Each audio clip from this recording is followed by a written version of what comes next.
Diabetes रे बहुत लोक मो पाखक कंप्लेन नहीं आसती सार मोर दिन को दिन ओजन कमी जाउची एपरी ओजन कमिवार कारण कौन मोर ओजन अधिक थिला किंतु डायबिटीज हेबा परे हठात ओजन क्रमागत भावे कमी कमी जाउची ए ओजन कमिया को केमिति रोकी हेबो एवं ए ओजन कमियार प्रकृत कारण कौन आज ए वीडियो रे डिस्कशन करिबा। नमस्कार दर्शक बंधु मु डॉक्टर अंकित मु जने डायबिटोलॉजिस्ट एवं न्यूट्रिशन स्पेशलिस्ट आपण मानको स्वागत करूची आ एक नुवा वीडियो रे।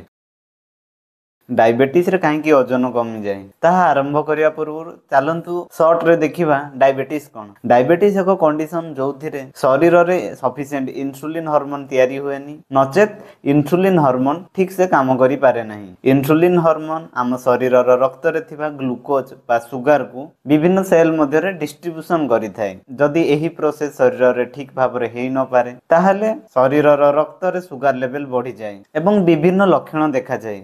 सेइथिरो गोटे लक्षण हैला हठात ओजन कमी जिबा। ताहले केउ कारण जोगु डायबिटीज रे ओजन कमे? दर्शक बंधु हठात ओजन कमीवा मुख्यतः टाइप 1 डायबिटीज रे देखा जाए नचेत भल से सुगर कंट्रोल रे नथिबा टाइप 2 पेशेंट को ठारे देखा देई थाए। ओजन कमीवार गोटे कारण हैला आम शरीर रे थिबा सेल गुडी को ग्लूकोज पहुंची पारेनी कारण डायबिटीज पेशेंट करो इंसुलिन सफिशिएंट बाहरे नहले ठीक से काम करेनी तो सेल गुडी को एनर्जी पाई पारंती नहीं। ओजन कमीवार आउ एक कारण हैला सेल को एनर्जी देबा पई आम शरीर रे थिबा फैट एवं प्रोटीन गुडी को भांगी सेल गुडी को एनर्जी दियंती जहा फल रे शरीर सुखी जाए ओजन कमी जाए एवं मांसपेशी गुडी को दुर्बल हो जाती। ओजन कमीवार आउ एक कारण हैला रक्त रे थिबा अधिक सुगर बा ग्लूकोज गुडी को आम परिस्रा रे बाहरंती एवं ताकू निष्कासन करिया पई शरीर अधिक यूरिन पास करे जहा फल रे शरीर रे डिहाइड्रेशन मध्ये देखा जाई थाए। एही कारण गुडी को जो डायबिटीज पेशेंट रे क्रमागत ओजन कमी कमी जाई थाए। ओजन कमी जिबा कहा पई खुशी खबर थाई पारे जदि जने लोक मोटा थिबो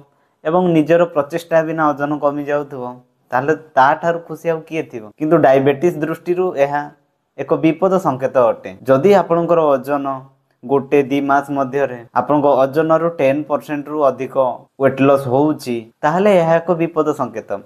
धरा जाऊ आपनकर ओजन 50 केजी एवं 50 केजी रो 10% होची 5 केजी जदि गोटे बा 2 मास भीतर 5 केजी रु अधिक ओजन कमुची ताहले सतर्क हो जांतु एवं संगे संगे डॉक्टर को परामर्श नियंतु कारण डायबिटीज रे हठात ओजन कमीबा सुगर लेवल कंट्रोल रे नथिबा जोगु होई थाए एवं जहा फल रे शरीर रे सीवियर डिहाइड्रेशन हुए जहा द्वारा डायबिटीज कीटोएसिडोसिस होई थाए एवं एही डिहाइड्रेशन एते सीवियर जे एथिरे जीवन मध्य जाई पारे। जदि वीडियोटी आपण एते पर्यंत देखिलेनी ताहले आपण जानी सारी थिबे डायबिटीज रे ओजन काहेकि कमे। तेबे चलंतु एबे देखिबा केमिति एई ओजन कमिया को रोकी हेबो। सुगर कंट्रोल रे रखंतु रेगुलर सुगर मॉनिटरिंग करंतु एवं डॉक्टर को देखांतु एवं डॉक्टर को एडवाइस अनुसार बैलेंस डाइट नियंतु एवं जो मेडिसिन खाइबा कथा ताकू प्रॉपर्ली खांतु सबु बळे बैलेंस डाइट रखंतु एवं केते बळे केमिति खाइबे एहा ऊपर मु एको सेपरेट वीडियो करिछि ताकू आई बटन रे देछि किबा डिस्क्रिप्शन रे देछि ताकू देखि देबे